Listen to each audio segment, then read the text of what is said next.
Welcome back to Research Methods and Statistics paper. Today's module is module 9 and will focus on understanding the purpose, operationalization and measurement of variables, how to do that, because this is a key part of quantitative research. The objectives of today's session are to understand what are variables and the different types of variables, to understand the operationalization and measurement of variables, and to understand the scales of variables measured. As the name suggests, a variable is a quantity or a characteristic of a phenomena that can be measured or classified. It will vary over time and across units. That is why it is called a variable. Okay. Quantitative research focuses on explaining relationships between two or more variables. Variables are characteristics or quantities of a phenomena that you are researching. Okay. These variables are essential aspects of a research. Variables can measure abstract concepts or they can measure characteristics. Variables that measure characteristics, examples are hair color, shoe size, income level, disease status, etc. Variables that measure abstract concepts include things like self-esteem level, well-being, sense of religion, intelligence. So, you have both simple and complex variables as well. Simple variable could be income, where you are just asking them what is their monthly income. A complex variable for socioeconomic status could be ownership of house, amount of savings. So, when you have socioeconomic status as the phenomena being studied, you can have a simple variable which is income, or you can have complex variables such as ownership status or savings amount. Sometimes you examine only one aspect of an abstract variable. Once again, coming back to socioeconomic status, you can just do income, which is one aspect, or you can look at education levels, you can look at savings, you can look at ownership of movable items, you can look at ownership of property. So, these also will tell you more about the socioeconomic status of a person. So, this is a complex variable. Okay. And you are examining multiple aspects, whereas if you just look at income, you are examining one aspect of the variable. Different researchers studying the same topic may use different variables, which will depend on the focus of their research. They may also use different methods of measuring the same concept.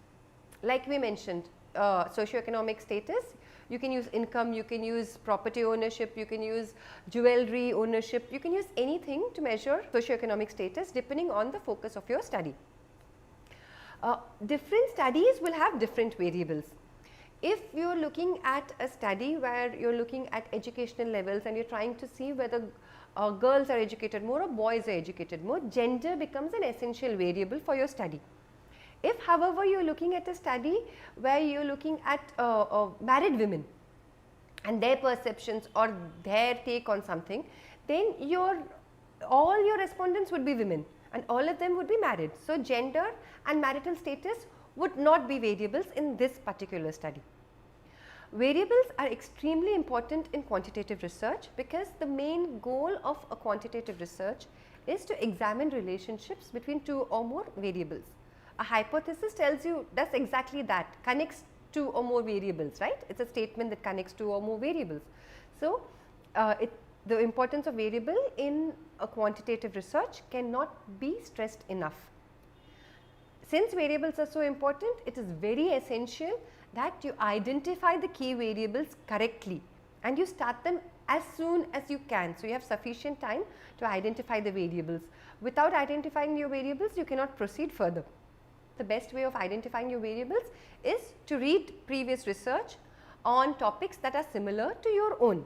That will give you a very good idea of what variables were used in those studies and what you can possibly use in your project. Why is it important to identify the appropriate variable and how will this help you in your research? That is what we are going to discuss. Variables help provide focus to your study. So, if you pick the wrong variable, your study will go in a direction that you did not want it to go. Second, in order to decide the methods and the tools you need to first make sure that your variable is selected, and then you decide the tools and the methods for measuring these variables. You pick the wrong variable and then you pick the wrong tool, you will end up in a lot of trouble. The findings will end up going in a different direction and you will end up getting confused. Variables can also be used as search items that can help you when you are looking for studies that are similar to your own. So, suppose you want to find out about more information about economic status of married women who are employed in unorganized labor. It is really hard. If you are going to type all of that, you are going to find it hard to look for your studies. So, you could have unorganized labor, economic status, these variables. If variables that you are going to use in your study, you can use them as search terms to help identify researches and studies, especially journal articles, because journal articles have keywords. So, these would show up in your search and would help you identify journal articles and research reports for your reading. Pre-testing the choice of your variables to make sure they provide the expected result is also very helpful. When you are doing your literature review and you are trying to find out your variables, you need to spend time thinking about your variables, analyzing the different types of variables used in different studies that you are reading. So, you are reading the study. When you are reading the study, look out for the variables that they have used. How have they used these variables? What are the tools they have used to measure these variables? And keep thinking about whether any of those would be applicable to your study. Okay. Then you need to examine also how the choice of these variables affected the findings of the study. Think about what they have done and think in terms of if we had changed the variables, would the findings have differed, and then use that thought process back when examining your own variables. Okay. Doing so will help you get a clearer idea on the different variables that you can use, and also help you understand which variables are most appropriate for your study. Doing this kind of analysis of your literature review will help you in two ways. First, it will help you understand the different variables that you can use, and also second, it will help you decide which are the most appropriate variables for you to use. Variables are of two main types. Independent variable is the one that you manipulate in the research, okay? That is the presumed cause, and the dependent variable is the response of the cause or the presumed effect which you are measuring. Okay? For example, a study that looks at causal effects, independent variable is the presumed cause and dependent variable is the presumed effect. So, let us look at a study that looks at a new blood pressure medication. The new medication and the old medication, okay, would be the independent variable, while the difference in blood pressure before and after receiving the new medication would be the dependent variable, right.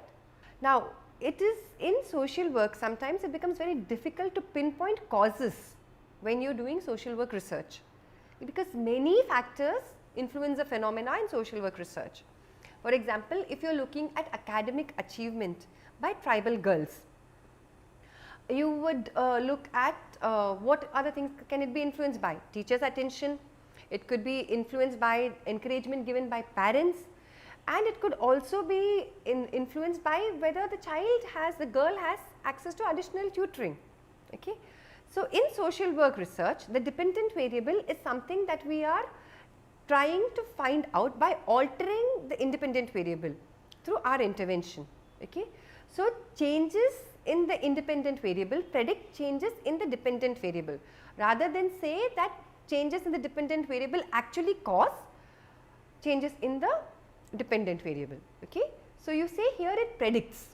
Variables can be classified as numeric variables, non-numeric variables, discrete quantitative variables, or others like you can see in the figure.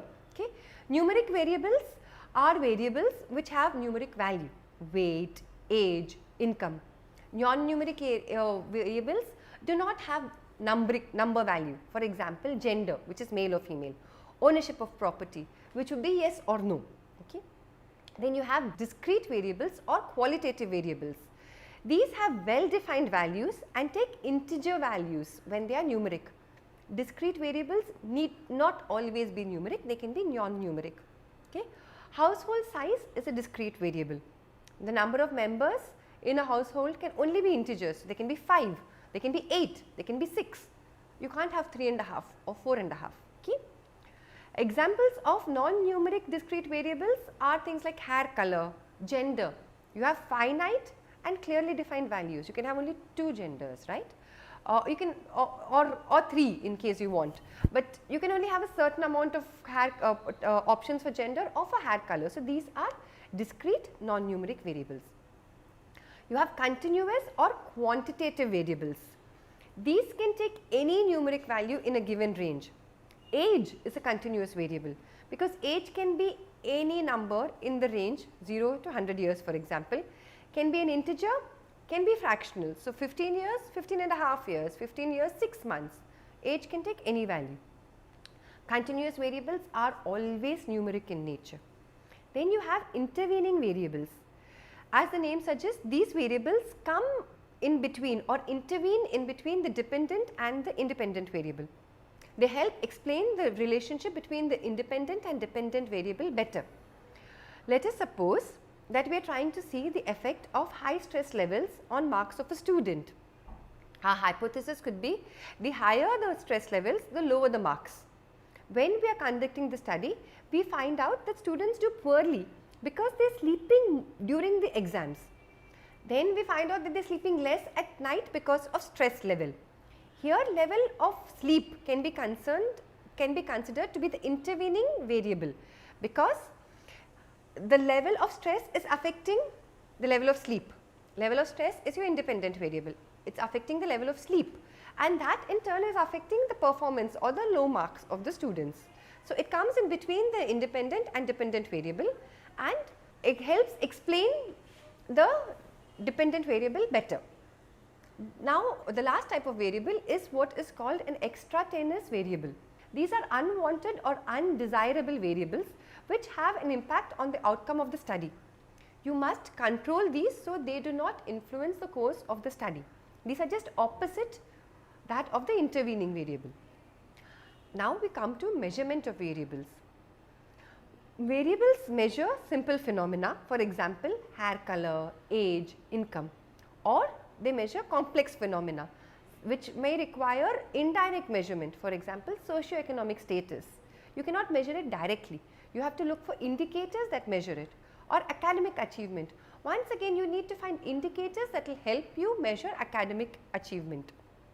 When a study involves complex phenomena, researchers identify variables that measure one or more dimensions of these complex concepts. You cannot always cover all the complex aspects of a phenomena in one study. So, you identify 1 or 2 aspects that you will focus on and find variables for that, and that is the limit of your research study. For example, a research study involves socio-economic status. One researcher might pick income, another may pick social class because socio-economic. So, you have the social aspect as well. A third example might involve both, where you have both the social status and you have income. Let us take an example of a study that looks at socio-economic status. So, one researcher may look at income, another might look at social class, and a third might look at both. Okay. Socio-economic status can mean more aspects as well. It could refer to education, it could refer to education of the parents. So, there are multiple concepts, multiple indicators that go into socio-economic status, and as a researcher you need to pick on the ones that are most suited to your research, so that your research, the phenomena you are looking at, is explained clearly. So, when we are working with variables, we need to keep 2 things in mind: identification of variables and measurement of variables. Okay. When you are doing this, you need to define the variables. How do you define them? You define them conceptually, where you are explaining what the variable is attempting to capture, and you define it operationally, where you are looking at how you will measure the variable in the context of your study. Okay. We take an example, the same example of socio-economic status to understand this better. Okay. We talk about socioeconomic status, we will be referring to income, educational level, social class, occupational prestige, etc. So, these are all the conceptual definitions of socioeconomic status. In the context of this research, suppose you are only looking at income levels of the sample population. Here, then you say that in this study, the operational definition of socioeconomic status is income. Similarly, if you look at intelligence, there is no direct way to measure intelligence, which relates to capacity of a person to acquire knowledge and use that knowledge to solve problems or reach their goals. So, you need to identify which variable you are going to look at and then explore it further and then operationalize it for your study. In this, you might look at, when you are looking at intelligence, you might look at IQ scores. You might even specify which type of IQ you are looking at, or you might say, okay, academic achievement is only related to the grades of a student. So, you need to be very, very clear about both definitions, conceptual and operational definitions. Conceptual definition is important because it helps you understand all the different complexities, aspects of the concept that you are looking at. So, operational definition is important because it helps you identify your variable correctly. When you identify the variable inaccurately, you will get wrong results. You might not get what you are expecting. Your hypothesis might not work out. Okay? When measuring complex variables, you must remember that the measurement may be incomplete or inaccurate, because you might not be able to find one variable that covers all the aspects of a complex variable completely. So, your best bet would be to select the best variable that you can get and define your concept narrowly, shortly, make it very specific. So, the more specific your operational definition, the easier for you to find your variable to explain this and measure it. If it is not possible to find appropriate variables in the literature, you should conduct pre-tests to make sure that this is working.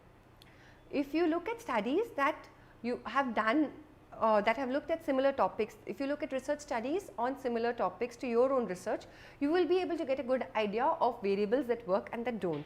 And if it still does not work, please pre-test to see that the variables that you are measuring are being measured the way you want them to be and that they are appropriate. You could use different measures of a concept to check how the result differs. For example, you use income levels. Instead of using just income level for socio-economic status, you could use education levels, you could add ownership of different assets. So, you would get an overall picture. So, you would have multiple variables and you would get a complete picture through that. When you want to check the accuracy of your operational definition, you do a validity or reliability test and reliability test. Validity refers to the extent to which the measurement process truly measures the variable that you are seeking to measure. So, validity refers to measurement of the variable. Okay? And so, what extent, how truly can we say income levels measure socio-economic status? If you take an example of a land owning farm family who has both land and animals, okay, their land gives them just enough money to run their family, okay, feed their family. In a year of poor rainfall, they do not have enough to sell in the market, but they have animals that they can sell, they have extra things that they can do. So, they have added assets as against a family which only has land.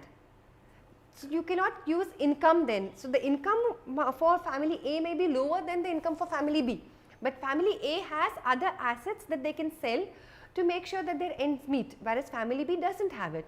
So, is income a sufficient way of judging socio-economic status for your study? That is a call you need to take based on what the focus of your study is. This will tell you whether it is valid or not. Okay? Reliability refers to the extent to which repeated measures under the same conditions produce the same or similar results. So, for example, if you are measuring IQ using one particular test, you do it repeatedly, you are going to get the same results. So, then you conclude that IQ level is a reliable method of measuring intelligence. validity and reliability are connected and they are related. For example, a measurement cannot be reliable if it is not valid. So, if the measurement of IQ levels for intelligence shows significant variation in repeated measurements, that is your reliability, then you would question the validity as well. But the reverse is not true. A measurement does not have to be valid to be reliable. Height cannot be considered a valid measure of intelligence because it is not directly connected to intelligence. But you measure the height repeatedly, you are going to get the same height. So, it is reliable, but it is not valid. There are several more elements to reliability and validity of variables, which you will look at in more detail in module 10 when you are understanding reliability and validity. You need to know this so that you select your variables correctly. Now that we have done that, we go to scales of measurement in variables. We need to understand the different levels of variable measurement.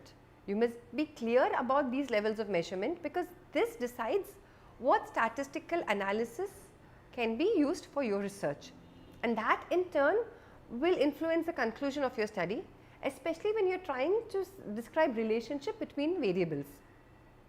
As you can see on your screen, variables can be divided into two distinct groups, okay?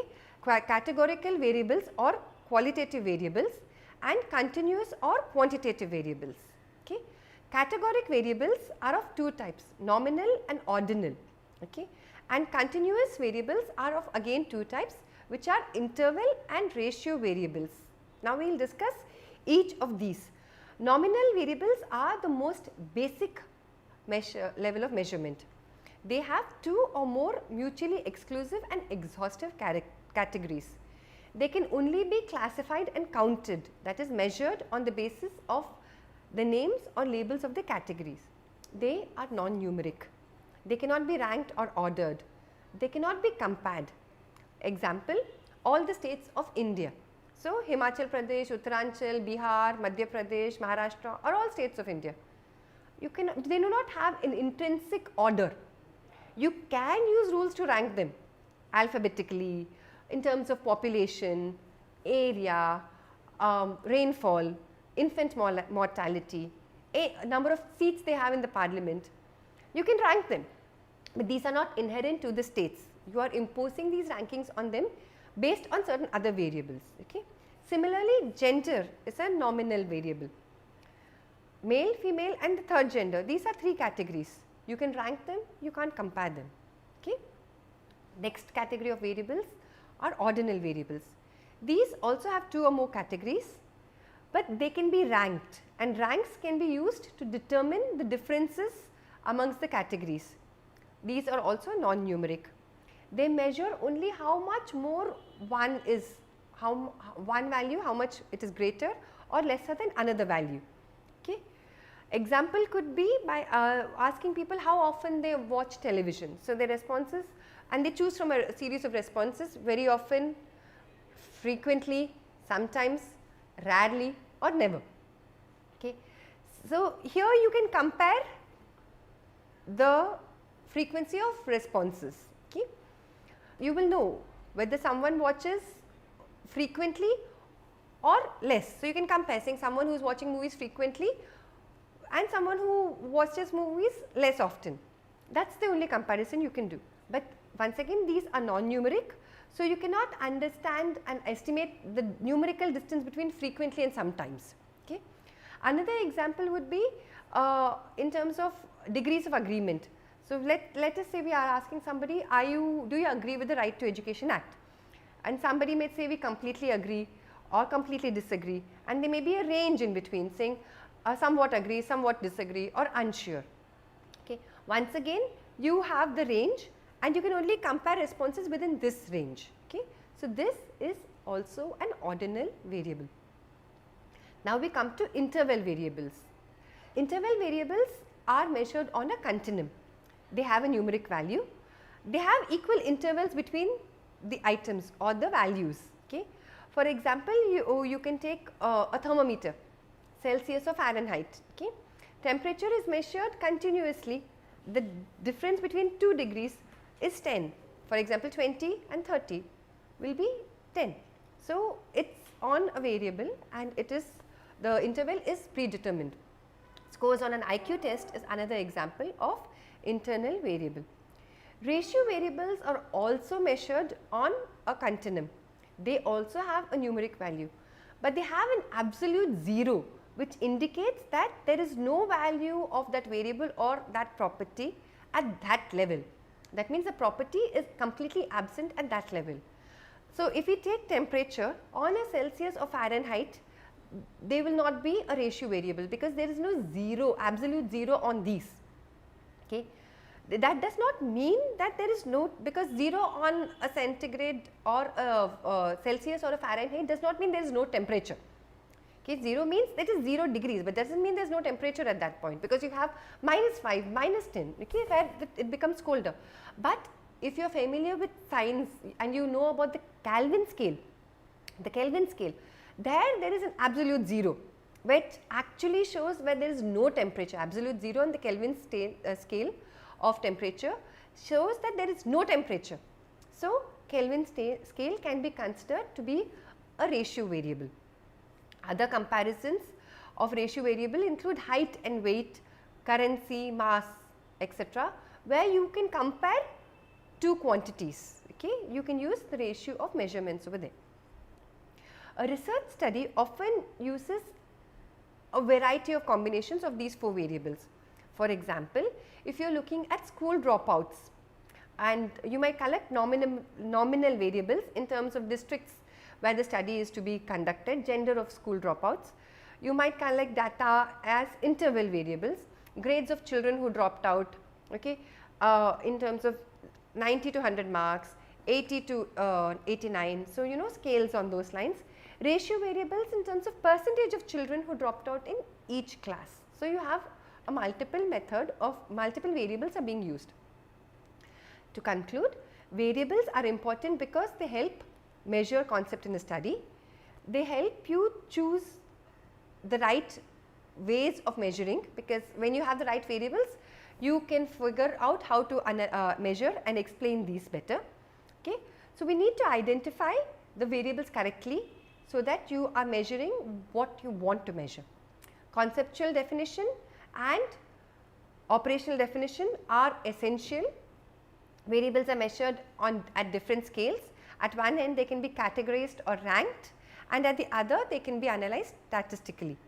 Now, just to mention that we normally talk about variables in quantitative research. That is not to say qualitative research never uses variables. Okay. Qualitative research also uses variables such as, but they are not called variables. Qualitative research also uses variables, except they are not always referred to as variables. They look at characteristics on which people or social units differ. You do not use statistical tests, instead you use a conceptual map that shows the relationship between variables as hypothesized by you initially, or as it comes out through the revelations of the respondents of the research. Now, we conclude this topic on variables with a summary. A variable is a characteristic or a quantity of a phenomena that can be measured or classified. Values of variables will change over unit and across time. It is important to quantitative research because research focuses on measuring relationship or explaining relationship between variables. Variables play a key part in the selection of the methods, tools of the study, and thus they influence the results of the study. When choosing the variable, the best way to do so is to do literature review, look at what has been used in similar studies. Okay. When this is not possible, researchers need to pre-test their choice of variables to make sure that the results that you want are being brought out by these variables. It is also advisable to use multiple variables to measure the same concept. Like we mentioned earlier, use different aspects to measure socioeconomic status. Variables are basically of two types, independent and dependent variables.